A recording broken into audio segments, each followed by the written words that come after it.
السلام علیکم ویورز، میرا نام عطاء الرحمان اور آپ دیکھ رہے ہیں عطاء بخاری یوٹیوب چینل۔ جیسا کہ آپ کو پتہ ہے کہ ہماری یہ جو یوٹیوب چینل ہے یہ قرآن کریم کی انڈرسٹینڈنگ کے سلسلے میں ہم نے جتنے بھی یہاں پہ پروگرام کرتے ہیں، ویڈیوز کرتے ہیں، تو یہ اسی سلسلے میں کیے جاتے ہیں۔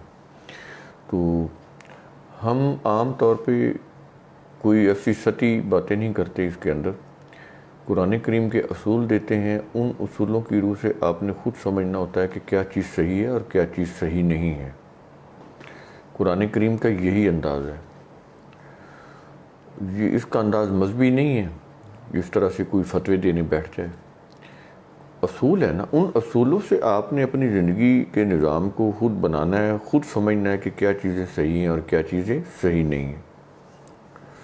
اب ایک محمد دیوالا صاحب ہیں، ان کا سوال ہے کہ یہ جو کسی کی فوتگی پر 40واں ہوتا ہے تو یہ اس کی اسلام کی نقطہ نظر میں کیا اہمیت ہے؟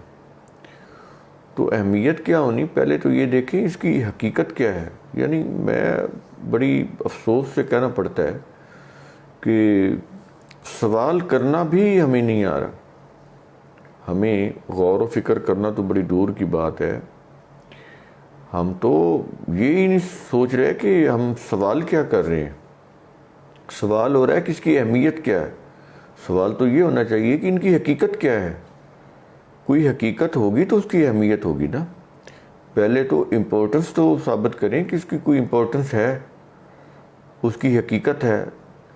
امپورٹنس تو بعد کے بات ہے، پہلے حقیقت دیکھیں، کوئی اس کی ریئلٹی ہے؟ تو اس کی تو کوئی ریئلٹی نہیں ہے۔ یہ قرآن کریم کوئی اس طرح کی کتاب تھوڑی ہے کہ آپ پڑھیں گے تو آپ کو ثواب ہوگا۔ اور ثواب ہوتا کیا ہے ان سے پوچھیں، ان کو تو یہ بھی نہیں پتہ۔ تو گناہ کا لفظ قرآن میں نہیں ہے، ثواب کا لفظ ہے لیکن وہ تو کسی اور معنوں میں ہے۔ اس معنی میں تو قرآن میں یہ لفظ نہیں آیا کہ آپ کوئی نماز پڑھیں گے تو ثواب ہو جائے گا، یا آپ کو قرآن کی تلاوت پڑھیں گے تو آپ کو ثواب ہو جائے گا۔ یہ تو قرآن میں کہیں کوئی کنسیپٹ ہی نہیں ہے۔ ثواب کا تو لفظ ہی اور معنوں میں استعمال ہوا ہے۔ تو وہ کسی دن ہم وضاحت کریں گے کہ ثواب ہوتا کیا ہے۔ ابھی میں اس کا جواب دیتا ہوں کہ یہ جو چیلم کی انہوں نے بات کی ہے، تو اس کو آپ یہ دیکھیں، یہ کل کہہ لیں، چیلم کہہ لیں، ایک 3 روز پہ وہ جو کل ہوتا ہے وہ کہہ لیں، تو اس کا تو سوال پوچھنے کی ضرورت ہی نہیں ہے۔ تو اس کا تو آپ کو جواب خود معلوم ہونا چاہیے قرآن کی روح سے۔ یہ کوئی کتاب، پہلے تو آپ کانسیپٹ کلیئر کریں کہ یہ کتاب پڑھنے سے کوئی ثواب ہوتا ہے، نمبر 1۔ پھر وہ ثواب آگے ٹرانسفر ہوتا ہے، یعنی آپ کو پڑھیں گے تو ثواب ہوگا، پھر آپ اس کو آگے ٹرانسفر کریں گے کہ اس کا اتنا ثواب جو ہے نا وہ فلاں مرے ہوئے کو دے دیں۔ تو یہ اس طرح سے کوئی چیز ہے، ایسا کوئی معاملہ ہے؟ یہ تو آپ نے سوچنا ہے کہ کیا ایسے ہی ہے، اس طرح سے نظام چل رہا ہے دنیا کا، کائنات کا، کہ آپ کوئی ایک عمل خود کر رہے ہوں، پڑھ رہے ہوں، پڑھنا، اور پڑھنا کچھ ثواب کی چیز ہو گیا، کوئی کارآمد چیز ہوگی پڑھنا، اور وہ پڑھنے کا کوئی ایسا کوئی ثواب ہے جو ٹرانسفر بھی ہو رہا ہے وہ آپ کے کہنے پہ۔ یہ کیا تماشا ہے؟ نہ قرآن کو پڑھنے سے کوئی ثواب ہو سکتا ہے، نہ کوئی فائدہ ہے جب تک آپ اس کو سمجھیں گے نہیں۔ یہ انگلیاں پھیر کے پڑھنا، زبانی پڑھنا، یا حفظ پڑھنا، یا دیکھ کر پڑھنا جس کو ناظرہ بولتے ہیں، کچھ نہیں، اس کے کوئی فائدہ ہی نہیں، آپ کو پتہ ہی نہیں۔ آپ کے سامنے انگریزی کی بک پڑھی ہے ایک اسٹوڈنٹ کے سامنے، اس کو پتہ ہی نہیں کہ اس کا ٹیکسٹ جو ہے وہ اس کے اندر کیا لکھا ہے، تو اس کو کیا پتا ہے کہ یہ کیا اس پیج کے اوپر کیا لکھا ہوا ہے، یہ کیا کہہ رہی ہے کتاب؟ تو وہ اگر اس کا امتحان دے گا تو اس نے فیل ہی ہونا ہے، جس کو پتہ ہی نہیں کہ اس کے الفاظ کی میننگ کیا ہے، اس پیرے کا فکرے کا مطلب کیا ہے، تو وہ امتحان میں تو کبھی پاس نہیں ہو سکتا۔ تو ان کو پتہ ہی نہیں قرآن کیا کہہ رہا ہے، اور اس سے یہ مردے بخشوا رہے ہیں۔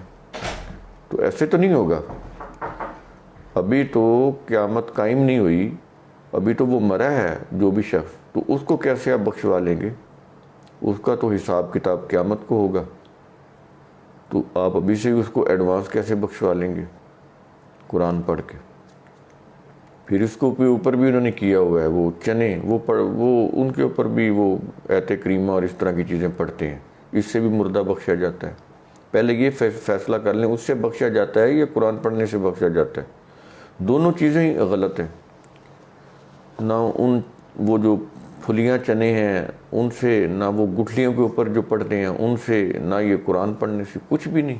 یہ مذہب کے فریب ہیں, لوگ اس میں آئے ہوئے ہیں اور سب کر رہے ہیں. موسٹلی میرے خیال میں 80% کی بات یہ کام کر رہی اور اپنی طرف سے سمجھ رہے ہیں مردہ بخشا گیا. اور ادھر سے ان کو یہ سمجھا رہے ہیں, بتا رہے ہیں کہ 40 آدمی جنازہ صحیح پڑھنے والے ہونا تو مردے کی بخشش ہو جاتی ہے. 40 آدمی تو وہ بھی ہے ان کی ایک, یعنی پہلے سٹیپ پہ تو وہ جنازہ بنا لیا انہوں نے اپنی طرف سے, قرآن میں نہیں ہے, اپنی طرف سے بنایا انہوں نے. وہ اس کے اندر جو دعائیں پڑھی جاتی ہیں, جو درود پڑھا جاتا ہے, جو ثنا پڑھی جاتی ہے, وہ بھی انہوں نے اپنی طرف سے بنائی ہیں, قرآن میں نہیں ہے. نہ نمازے کی جنازہ کی دعا قرآن میں ہے, نہ یہ جو اندر ثنا پڑھتے ہیں وہ ہے, نہ درود ہے. کہیں بھی قرآن میں کوئی ایسی چیز نہیں. جنازے کا ذکر ہی نہیں قرآن کے اندر. جنازے کی کوئی ترتیب کا ذکر نہیں ہے قرآن کے اندر کہ کیسے ادا کرنی ہے, کوئی نہیں ہے. اور انہوں نے اپنی طرف سے بنایا ہوا ہے وہ. اور آگے وہ اس میں 40 لوگ پڑھ لیں نا, جو مومن جو صحیح جنازے کی دعا پڑھنے والے ہیں, تو مردے کی بخشش ہو جاتی ہے. اچھا, اس کے بعد پھر اگلا انہوں نے دھوکہ یہ دیا ہے کہ 3 دن کے بعد پھر وہ. تو بھائی 3 دن کیوں؟ اگر وہ گٹھلیاں پڑھنے سے, کھجور کی گٹھلیاں پہ آیت کریمہ پڑھنے سے اور وہ قرآن پڑھنے سے بخشش ہوتی ہے تو آپ اسی وقت کروا لیں. تو 3 دن کا عذاب کیوں دیا ہوا ہے مردے کو؟ پہلے دن ہی کروا لیں. نہیں, وہ انہوں نے ایک تہوار بنائے ہوئے ہیں کہ 3 دن کرنا ہے. آگے پھر وہ کہیں ہے ساتہ کرنا, اس میں بھی انہوں نے یعنی جو آڈ نمبر ہے نا وہ لیے ہوئے ہیں, جو 2 پر تقسیم ہوں وہ نہیں لیتے, جیسے 2 4 6 وہ نہیں لیتے. تو وہ لیتے ہیں جو آڈ ہوں, جو تقسیم نہ ہو, 3 5 7 9 اس طرح. تو یہ کیے ہوئے ہیں. آگے پھر 40واں 10واں بھی ہے, پھر کئیوں کے نزدیک 40واں بھی ہے. 40واں تو پھر وہ فل فلیج ہوتا ہے نا, جیسے کوئی شادی بیاہ ہو رہی ہوتی ہے اس طرح سے کھانے ہوتے ہیں. تو اس میں یہی ہوتا ہے کہ اگر کھانا اچھا نہ ہوا تو ہماری بڑی انسلٹ ہو جائے گی. تو اس میں یہ چیزیں ہیں. کل میں بھی یہی ہوتا ہے, بڑے لوازمات کے ساتھ کھانا دیا جاتا ہے کہ لوگوں کو پتہ چلے کہ انہوں نے کوئی اچھا کھانا دیا ہے. بالکل شادی کی طرح وہ بھی ایسا ہی ہوتا ہے. تو خود پکایا, خود کھا لیا اور کہا کہ اس کا جو ثواب ہے نا مردے کو ٹرانسفر ہو گیا اور وہ بخشا جائے گا. کتنا بڑا دھوکہ ہے. خود ہی قرآن پڑھا, سمجھ لیا کہ اس سے ثواب ہو گیا, اب خود ہی اس کا ثواب ٹرانسفر بھی کر دیا. خود ہی چاولوں یا کھانے کی دیگیں پکائی, خود ہی کھا لی, رشتہ داروں کو بلا لیا, دوستوں کو بلا لیا, کھا لی اور سمجھا کہ مردہ بخشا گیا ہے. قرآن نے ایک اصول دیا ہے, لیس للانسان الا ما سعی, کہ انسان کے لیے وہی کچھ ہے جو اس نے اپنے ہاتھوں سے کچھ کیا ہے. جو اس نے کیا ہے اسی کا اس کو بدلہ ملے گا, اجر ملے گا, معاوضہ ملے گا. لیس للانسان الا ما سعی, جو اس نے نہیں کیا اس کا کوئی اجر نہیں اس کے لیے. چلیں فرض کر لیتے ہیں یہ قرآن پڑھنا یا کھانا کھلانا اس کا کوئی اجر ہونا چاہیے, تو یہ تو اسی کو ملے گا جو کر رہا ہے, انہی کے بقول. ایسا نہیں ہے, اس میں کوئی اجر کی کیا بات ہے. آپ نے خود ہی پکایا, خود ہی کھا لیا. آپ کی ایک ذہن کی چیز ہے کہ اس سے مردہ بخشا گیا, آپ کہتے رہے. آپ کے پاس قرآن سے کوئی دلیل ہے؟ جب قرآن کے مطابق کوئی کام ہی نہیں ہے تو قرآن کی تو ان کے یہاں بات کرنی, وہ تو اس کو انہوں نے اپنے طور پہ ایک سمجھا ہوا ہے کہ یہ ثواب ہے اور مردہ بخشا جا رہا ہے. تو اس کی کوئی دلیل ہونی چاہیے نا. وہ کسی مذہبی پیشوا کے کہنے سے تو نہیں ایسا ہوگا. وہ تو جس کا دین ہے, جس نے انسانوں کو کریٹ کیا, جو کریٹر ہے وہ بتائے گا کہ بخشش ہوتی ہے یا نہیں. بخشش کا تو تصور ہی نہیں ہے قرآن کے اندر. یہ تو انہوں نے کیا ہوا ہے. بخشش ہوتی ہی نہیں. بخشش کہاں سے آ گئی؟ جو کیا ہے وہ اس کے نامہ, اس کے اعمال کے اندر ریکارڈ ہے, تو اس کے مطابق فیصلہ ہوگا. بخشش کا کیا معاملہ ہے؟ یہ کوئی بادشاہ بیٹھا ہوا ہے کہ وہ کوئی لہر میں آئے گا، خوشی میں آئے گا، آپ اس کی تعریفیں کریں گے تو وہ بخش دے گا؟ یہ اللہ کے ہاں قانون ہے، رول آف لا ہے، تو اس کی روح سے معاملہ ہوگا۔ اس میں واسطہ، وسیلہ، نسبت، اس میں ورشپ کچھ کام نہیں آئے گی۔ یہ قرآن کا پڑھنا اور سمجھنا کہ ثواب ہو رہا ہے، تمہارا ہی ایک عقیدہ ہے۔ اللہ نے تو کہیں پہ یہ نہیں کہا کہ اس کو پڑھو گے تو ثواب ہوگا، پھر اس ثواب کو تم جس کو ٹرانسفر کرو گے مرے ہوئے کو، اس کو وہ پہنچ جائے گا اور اس کی بخشش ہو جائے گی۔ تمہارا ہی ایک دعویٰ ہے نا، تمہارا ایک دھوکہ ہے جس میں تم پڑے ہوئے۔ اللہ کی طرف سے کوئی ایسی کمٹمنٹ نہیں ہے، قرآن کے اندر کوئی ایسی چیز نہیں ہے۔ لوگوں نے کس نے بنایا؟ مذہبی پیشواؤں نے، انہی کا مفاد ہے۔ وہ جب مرتا ہے ان کو کپڑے مل جاتے ہیں، پیسے مل جاتے ہیں، کھانا مل جاتا ہے۔ لوگوں کا یہ فائدہ ہوتا ہے، گیٹ ٹوگیدر ہو جاتے ہیں، کھانا بن جاتا ہے، ملنا ملانا ہو جاتا ہے، بس یہی ہے۔ تو تم نے اپنے فائدے کے لیے کچھ چیزیں کی تو ختم ہوگی بات، وہ تو تمہارے تک ہے۔ جو مر گیا اس کے ساتھ معاملہ اس کے عمل کے حساب سے ہوگا کہ وہ دنیا میں کیا کرتا رہا، اور وہ بھی قیامت کے دن فائنل ڈیسیژن ہوگا، قبر میں تو نہیں ہوگا۔ تو یوں سمجھا ہوا ہے کہ جیسے قبر میں ڈالیں گے، فرشتے اٹھا کے بٹھا دیں گے تو اس سے پوچھیں گے تیرا رب کون ہے، تیرا رسول کون ہے، تیرا دین کون ہے۔ سب جھوٹ ہے۔ اگر یہ صحیح ہے تو آپ ایسے کریں، کو مردے کو دفنائیں تو جا کے ذرا قبر کو وہ قبر کشائی کر کے چیک کر لیں کہ مردہ بیٹھ کے جواب دے رہا ہے کہ نہیں دے رہا۔ یہ کہتے ہیں نا جب مردہ وہ 40 قدم جنازہ پڑھ کے جاتے ہیں نا تو وہاں پر ایک اور دعا کرتے ہیں، یعنی جنازہ بھی ان کی اپنی بنائی ہوئی دعا ہے، وہ بھی کرتے ہیں۔ پھر اس کے بعد 40 قدم، یہ 40 قدم بھی انہوں نے اپنی طرف سے بنائے ہوئے ہیں، کیونکہ ان کے ہر مذہب میں 40 کا ایک بڑی اہمیت ہے، 3 کی، 40 کی، یہ انہوں نے کچھ اعداد بڑے سلیکٹڈ کیے ہوئے ہیں۔ 7 کی بڑی اہمیت ہے، 7 نمبر کی، 3 نمبر کی، 40 نمبر کی، تو انہوں نے کیے ہوئے ہیں یہ چیزیں۔ تو وہ 40 قدم، یعنی اس سے پہلے نہیں 40 قدم، تو وہ 40 قدم پہ وہ جو جاتے ہیں تو وہ پھر پیچھے کام شروع ہو جاتا ہے، تو یہ پھر وہاں جا کر دوبارہ دعا کرتے ہیں۔ بھائی آپ نے پہلے جو کہہ دیا کہ 40 بندوں نے صحیح دعا کے ساتھ جنازہ پڑھ لیا تو اس کی مغفرت ہو گئی، تو اب وہاں جا کر کیوں دعا کر رہے ہو؟ تو 40 قدم پہ وہ شروع ہوگا، اس سے پہلے نہیں شروع ہوگا۔ تو وہ 40 قدم پر پہنچتے ہیں پھر دعا شروع کر دیتے کیونکہ ادھر حساب شروع ہو گیا۔ تو بھائی اس وقت آپ ایسے کریں، جب دعا کر رہے ہو نا، کوئی بندہ جا کے دوبارہ قبر کو اکھاڑ کے چیک کر لے کہ مردہ بیٹھا ہوا جب سوالوں کا جواب دے رہا ہے، مردہ زندہ ہو گیا ہے، کیا وہ بیٹھ کے سوالوں کا جواب دے رہا ہے، تو پتہ چل جائے گا۔ وہ کوئی کہیں گیا تو نہیں نا، آپ نے دفنایا ہے، تو چیک کر لے کہ وہ بیٹھا ہوا سوالوں کا جواب دے رہا ہے کہ نہیں دے رہا۔